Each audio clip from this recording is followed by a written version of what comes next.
I had a great time with the $20,000 I recently saved up. After returning from a week-long trip overseas, my mother-in-law Isabella called me excitedly, mentioning something about saving $20,000. I was puzzled because I didn't remember having such a large sum. As a freelancer, I do have some emergency savings in my bank account, but I don't usually keep that much cash. Plus, my banking card was right here, and no one else should be able to withdraw such a large amount without my knowledge. Isabella claimed she took the money from the sideboard drawer, assuming we were rich. I thanked her for her good intentions but didn't understand why she thought I had given her the money. After this brief conversation, I wondered where the $20,000 came from. The mystery was solved when Anthony, presumably her husband, returned home a month later. Fast forward to a month later, and Isabella made over 80 calls, which I ignored. When I finally answered, she accused me of something, and I didn't quite understand. It seemed like she was upset, but I couldn't figure out why. Isabella's persistent calls became annoying, and when I finally answered, she started blaming me for something. Confused, I realized she was reaping what she had sown. Isabella's voice echoed loudly through the phone speaker as I learned her name was Scarlett, a 32-year-old freelance jewelry designer. I really want children, but my job keeps me very busy. My husband, Anthony, who is the same age as me, used to have a regular job, but now he helps manage my work. When we got married, I wasn't making much as a designer, and we relied on Anthony's income. However, as I turned 30, my work became more stable, and I needed help managing my schedule. Anthony, who had a good position at his job, decided to quit and join me as a business partner. With his help, we now have deals with famous international brands. Although we face challenges as a couple, the main issue is Anthony's mother, Isabella, who lives alone in his family home. Isabella thinks we're living a luxurious life and often asks for money. She believes we live extravagantly, attending fancy parties and dinners with company executives. While these events are part of my job as a jewelry designer, Isabella sees them as leisure. She even asks for money to throw a party for her friends. I can afford to give her money, but it's not as glamorous as it seems. These events are expensive, and I have business obligations that I can't refuse. We're now living in luxury. It's all part of our work, dressing up beautifully and eating at expensive places. Isabella often expresses her envy towards us with a hint of sarcasm. Despite my continuous refusals to her requests, Anthony, being her son, sometimes gives in and hands her money. He believes it's a small price to pay to keep her quiet and avoid interruptions to our work.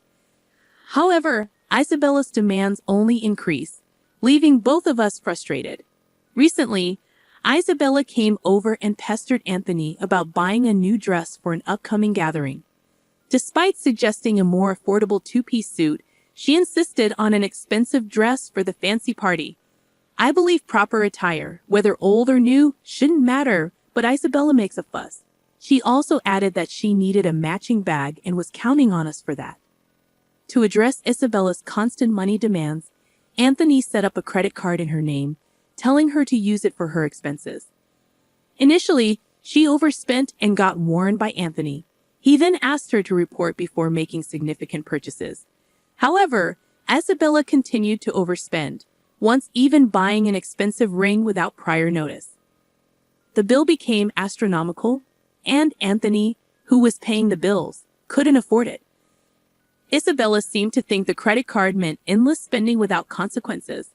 Anthony, frustrated with the situation, decided to put a limit on her card spending. Isabella stormed in, complaining that she couldn't pay for her recent shopping, not realizing the financial strain her overspending was causing us. "We've lowered your monthly limit, but it's still enough, right?" Isabella challenged, questioning the fairness of our lifestyle. She argued that her desire for fun and luxury wasn't much different from our work-related dressing up and attending fancy places. We explained that events like product launches and parties were part of our job, often taking place in luxurious venues. However, Isabella perceived it as us having fun rather than working. Since putting a limit on her credit card, she had quieted down a bit. Occasionally, she would come to our house and complain to Anthony, but life went on without major issues. As the year-end approached, a foreign brand approached me with a proposal to expand our business overseas. Excited about the opportunity, I saw it as a chance to join the ranks of top-tier designers. Anthony, handling things as my manager, saw it as a rare opportunity we had to take. However, there was a concern about Isabella. Given her past behavior, it was plausible that she might want to come with us. When we told her about our plans that weekend, she reacted just as we predicted. Isabella insisted we were trying to trick her and live even more lavishly overseas. Anthony tried to explain that it was for work, not leisure, but Isabella wouldn't give up, fearing we planned to move there permanently. "We'll come back after our work settles down overseas," I reassured Isabella. She seemed worried that our plans would leave her behind. Both Anthony and I were exhausted from this circular argument. We couldn't take her with us, but Anthony, worn out from convincing her, suggested paying for a week-long trip for her instead. "Really? Are you sure?" Isabella half-happily accepted, and Anthony promised to cover her flight and hotel expenses. However, the peace didn't last long. A few days later, while Anthony was busy with overseas arrangements, Isabella visited our house. "Anthony said that, but I want to shop over there too. Can you give me some money?" she requested. I asked about the card Anthony had given her, and she admitted he had taken it away, fearing she might misuse it with different currency rates overseas. I explained that I couldn't give her money without Anthony's approval. Isabella left, raising her voice, and over the New Year's, she went on a 7-day trip abroad. Upon her return, Isabella revealed an unbelievable truth. She called me excitedly, sharing her experiences and mentioning she had overspent on souvenirs. Feeling fed up, I asked about the money she claimed I had saved up for her. I had no recollection of such money, and the situation took an unexpected turn. I had some savings in my bank account for business emergencies, but Isabella couldn't possibly withdraw cash from it. Despite what she claimed, I had no memory of it. She said she found $20,000 in our house's sideboard drawer, and I was confused about why such money would be there. I couldn't imagine us keeping such a large amount of cash at home. I told Isabella that if she took money from our house without permission, it amounted to theft, even if she's family. I emphasized the seriousness of the situation, especially if Anthony had set the money aside for an important deal. There hadn't been any disruption in our business dealings or payments while Isabella was on her trip. Isabella nonchalantly admitted to using the money, saying, "I'm telling you now that I used it." I pointed out that taking someone else's money without permission is a crime and expressed my concern about her entitled reasoning. Isabella defended herself, saying, "You too live so extravagantly, so why can't I have a little of that? Think of it as doing a favor for your parent." I found her reasoning inappropriate, considering she took money without asking. I promised to ask Anthony about the money when he got back. Isabella believed Anthony would understand, being his only mother, and claimed that $20,000 wasn't much to him.